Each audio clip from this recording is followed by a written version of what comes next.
Sesudah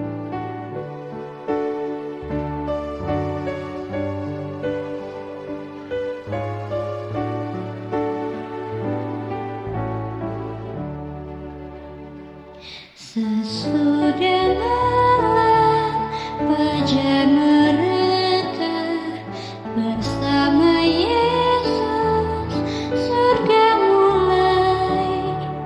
Habislah kerja, oh fajar mulia. Sesudah malam hari bermain. Sesudah malam pertemuan indah, tiada menangis, tiada kesal. Di negeri mulia tak lagi pisah.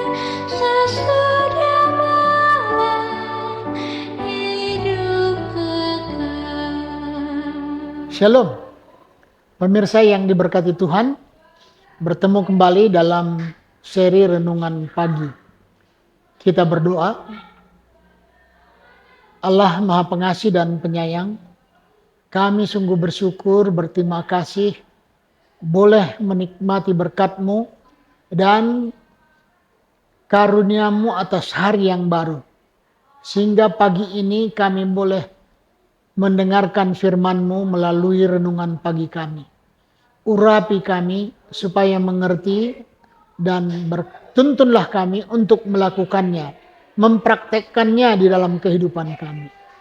Tuhan juga berkati pemirsa yang mengikuti pembelajaran ini dan biarlah membawa sukacita, kesehatan, dan menjadi berkat bagi kami. Kami berdoa juga bila mana ada sahabat-sahabat pemirsa yang terganggu kesehatannya, biarlah Tuhan yang menjamah dan biarlah mereka mendapatkan kesehatan yang daripada-Mu, sehingga boleh lebih bersukacita di dalam hidup ini, menjalaninya dan memuji memuliakan nama Tuhan. Terima kasih Bapa, di dalam nama Yesus kami berdoa. Amin. Renungan pagi harian Jumat 12 September 2025 dengan judul Menjadi Sukarelawan Baik Bagi Kesehatan Anda.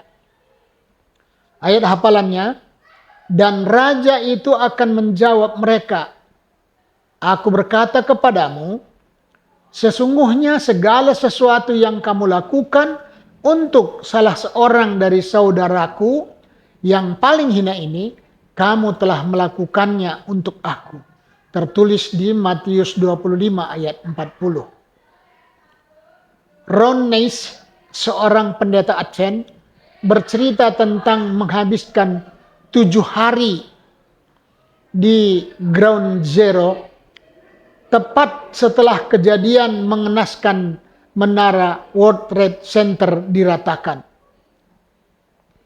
Dia melihat petugas pemadam kebakaran dan polisi bekerja dengan penuh semangat. Dia menggambarkan seorang petugas pemadam kebakaran New York yang sudah lama pensiun, yang kelihatannya berusia sekitar 90 tahun, terhuyung-huyung di sepanjang jalan yang dibersihkan. Dia mengenakan pakaian pemadam kebakaran tahun 1930-an. Topi kuno dengan pinggiran dan mantel besar yang menggantung tepat di atas pergelangan kaki. Neis melaporkan bahwa pria tua itu menjadi seorang yang nyata dan disambut baik sebagai bagian dari program penyelamatan. Saya dapat membayangkan lelaki tua itu bangun pada Selasa pagi itu dan menyaksikan tragedi itu bersama dengan kita semua. Matanya berkaca-kaca dan penuh belas kasihan. Dan kemudian dia pergi ke loteng dan mengeluarkan seragamnya yang berusia 60 tahun dan menjawab panggilan tugas. Apa yang membuat sebagian orang berusaha keras untuk melayani dan menyelamatkan? Mereka mungkin adalah orang tua atau muda, kaya atau miskin. Mereka tampil dari antara banyak orang seperti Bunda Teresa atau Schindler. Tidak semua beragama, tetapi mereka bersedia mengambil resiko untuk orang lain. Mereka menunjukkan semangat petualangan dan kecintaan terhadap orang-orang yang membuat mereka tetap berorientasi pada pelayanan dan bukan sekedar mencari sensasi. Kita mendapatkan pahala yang besar ketika mengetahui bahwa kita telah membantu seseorang. Namun ilmu pengetahuan memberitahu kita bahwa berbuat baik juga meningkatkan kesehatan. Di saat yang tidak pasti seperti ini, kepedulian terhadap orang lain membuat semua orang menjadi lebih baik. Tidak hanya para korban, tetapi juga orang-orang yang membantu mereka. Menjadi sukarelawan untuk pelayanan masyarakat dapat memperpanjang hidup Anda. Para peneliti di Universitas Michigan melaporkan bahwa orang-orang pensiunan yang menjadi sukarelawan selama 40 jam saja setahun cenderung hidup lebih lama dibandingkan mereka yang tidak. Para relawan lebih berbahagia dan merasakan lebih banyak energi serta kendali atas hidup mereka sendiri. Di Kanada, hampir 1 dari 4 orang yang berusia di atas 65 tahun adalah sukarelawan.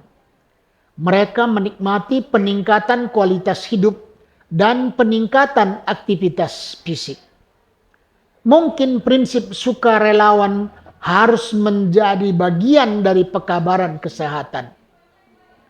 Di era kejahatan yang terang-terangan ini, Tuhan ingin kita melakukan lebih dari sekedar meremas tangan kita. Dia ingin kita menawarkan kepada orang-orang sebuah pola hidup yang alternatif, yang peduli untuk menolak teralihkan oleh hal-hal yang tidak penting. Inilah saatnya menghindari kritik dan mulai memberikan dorongan semangat untuk melupakan rendahnya harga diri kita dan mengangkat orang lain. Untuk mempersiapkan kedatangan Kristus yang kedua kali. Bukan hanya diri kita sendiri, tapi juga orang-orang di sekitar kita. Tanyakan pada diri Anda, di manakah Tuhan dapat menggunakan karunia pelayanan saya? Dan mendaftarlah sebagai sukarelawan hari ini. Tuhan memberkati. Kita berdoa. Tuhan Allah Bapa kami yang di sorga, kami bersyukur berterima kasih pagi ini. Nasihat yang indah kami dapatkan. Tidak tergantung kepada umur. Bahwa kami ini diciptakan Tuhan untuk menjadi pelayan sesama kami manusia.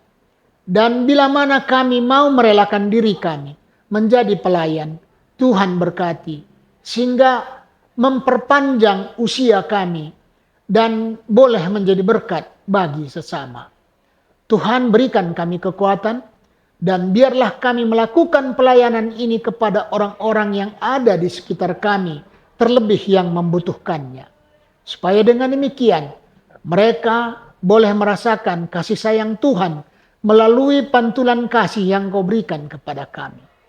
Berkatilah seluruh pemirsa, tolonglah, kuatkan, supaya dengan demikian kami bersama-sama bersukacita menantikan kedatangan-Mu yang tidak lama lagi itu. Terima kasih Bapa, di dalam nama Yesus kami berdoa. Amin.